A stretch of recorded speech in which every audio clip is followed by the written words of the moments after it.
여러분의 뇌는 행복하십니까? 네, 오늘 제가 강의할 주제는 행복한 뇌를 만드는 뇌활용 행복교육입니다. 아쉽게도 OECD 청소년 행복지수 2012년 자료에 의하면 우리나라 아이들의 학업 성적은 매우 높아요. 국어, 수학, 과학. 하지만 청소년들 행복지수는 꼴찌입니다. 스페인이나 그리스나 다른 나라에 비해서 아주 행복지수가 낮습니다. 불행하게도 우리나라 아이들이 고의자해, 자살로 죽는 확률이 세계 1위인데요. 그 중에서도 하루에 한 명씩 죽는다고 학생들이 이제 통계 결과에 의해서 나타나고 있습니다. 더욱 심각한 상황 중에 하나입니다. 학업 중단 학생들이 점점 증가하고 있고, 더욱 심각한 것은 초등학교 저학년 학생들이 하루에 10명 이상 증가되고 있습니다. 이 아이들이 갈 곳이 없다는 거죠. 그래서 새로운 대안으로서 인공지능 시대의 새로운 교육 패러다임으로서 뇌교육을 제안하고 싶습니다. 뇌과학이나 신경과학, 인지과학이 많이 발달하고 PT나 fMRI가 발달함에 따라서 신경교육과학에는 새로운 학문이 지금 대두되고 있습니다. 여러분 잘 알고 있는 심리학, 신경과학, 교육학이 이제 혼자로서 독자적인 정체성을 벗어나서 융합하는 추세가 되었다는 겁니다. 행복한 뇌를 만드는 세능 조건은 무엇일까? 제 나름대로 고민을 해봤는데요. 첫 번째가 뇌의 진화 단계에 맞는 교육 방법이 되어야 된답니다. 우리의 뇌는 생명뇌라 하는 뇌관이 가장 먼저 발달했고요. 그 다음에 감정의 뇌에 해당하는 변연계, 마지막으로 생각의 뇌라 하는 대뇌 피질이 발달했답니다. 그래서 요즘 신경과학자들은 다운시프트 교육을 하지 말고 업시프트 교육을 하라는 거죠. 우리나라 교육은 인지적인 부분을 항상 먼저 강조하고 나중에 신체적인 부분이나 감정 부분을 다루는데요. 외국에서는 반대라고 하죠. 그래서 신체적인 부분, 정서적인 부분, 인지뇌가적인 부분, 통합적인 뇌를 이루는 그런 우리 행복뇌를 만들어야 되지 않을까 제안을 합니다. 두 번째는 감정인식 조절 능력입니다. 우리가 감정을 받아줄 때 뒤에 있는 희상 부분이 있는데요. 희상에서 편도체, 변연기의 일부분입니다. 편도체로 바로 감정을 인식하는 경우가 있고요. 두 번째는 희상을 통해서 전두엽을 거쳐서 편도체로 인지하는 경우가 있습니다. 편도체로 바로 인지할 경우에는 공포나 불안이나 흥분, 분노, 공감 능력이 매우 떨어집니다. 반대로 전두엽이 활성화됐을 경우에는 긍정, 행복, 집중력, 양심 이런 공감 능력이 높아지는데요. 우리가 왜 전두엽을 개발해야 되고 활성화시켜야 되는지 행복뇌의 두 번째 조건입니다.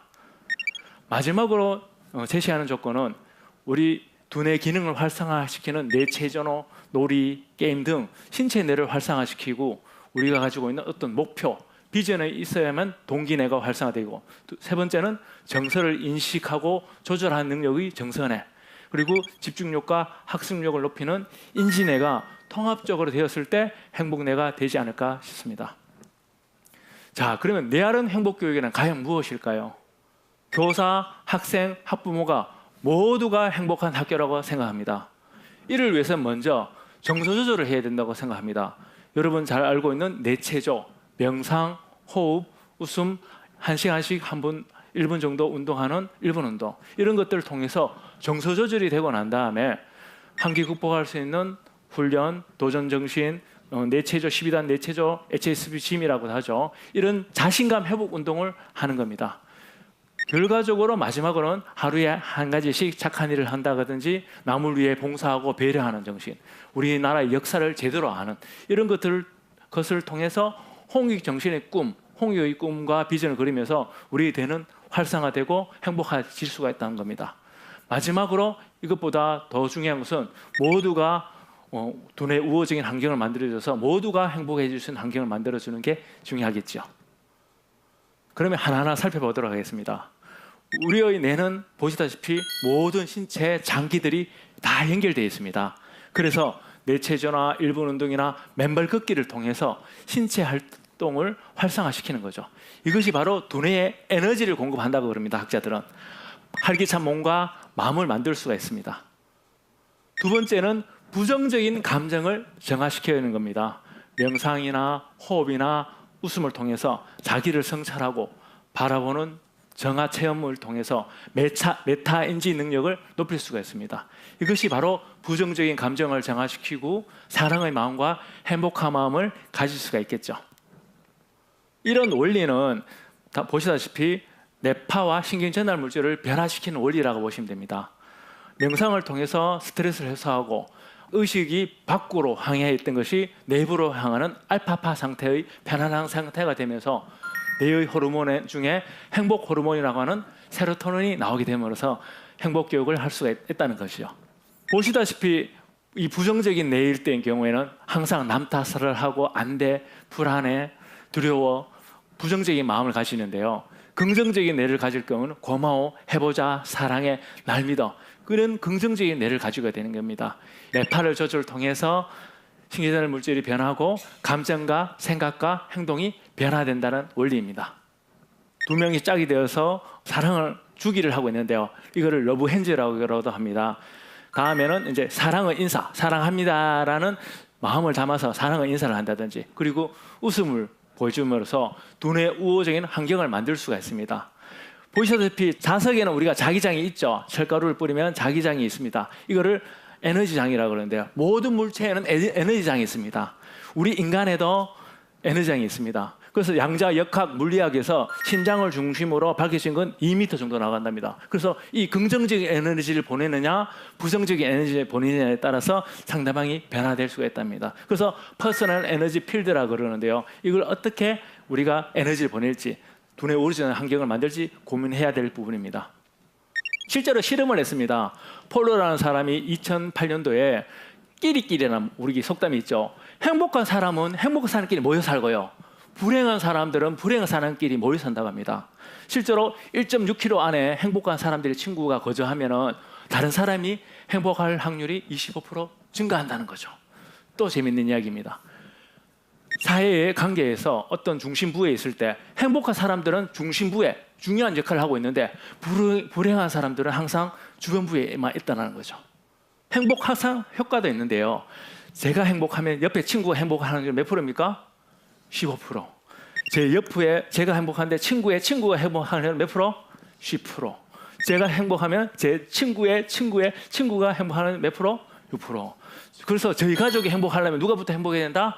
쟤부터 행복해야 된다. 그게 바로 답이 나오는 겁니다. 또 하나, 주변에 내 친구가 만약에 행복한 친구가 한 명씩 추가되면 몇 프로 행복할 확률이 증가된다? 9% 증가되고, 불행한 친구가 한 명 친구가 되는 거예요. 그럼 몇 프로가 감소된다? 행복할 확률은 7%가 감소된다는 과학적인 결과에 나타난 겁니다. 이렇듯이 두뇌 우호적 환경은 매우 중요합니다. 또 하나는 우리가 신경 가소성 근거한 두뇌의 무한한 가능성을 믿어야 됩니다. 한계 극복, 도전 정신 함양을 통한 자신감 회복 프로젝트라고 하는데요. 남과 비교하는 어떤 경제적인 자신감보다는 내가 가지고 있는 마음속에 우러나는 어떤 본질적인 자신감을 가지고 실천을 하면 행복한 내가 될 수가 있다고 보는 거죠. 그래서 하나의 방법으로서 매일 하루에 한 가지씩 착한 일을 하는, 쓰레기를 줍는다든지 무료 봉사활동을 한다든지 홍익 실천 프로젝트를 하루에 꼭 한 가지씩 하는 겁니다. 두 번째는 우리나라 역사를 바로 알고 나라사랑 운동을 전개하는 거죠. 개천절, 국경일, 그다음에 광복절 등 여러 가지 캠페인 활동을 한다든지, 그리고 나라사랑 실천 운동을 한다든지, 이런 나라사랑 프로젝트를 실천하는 것도 매우 중요합니다.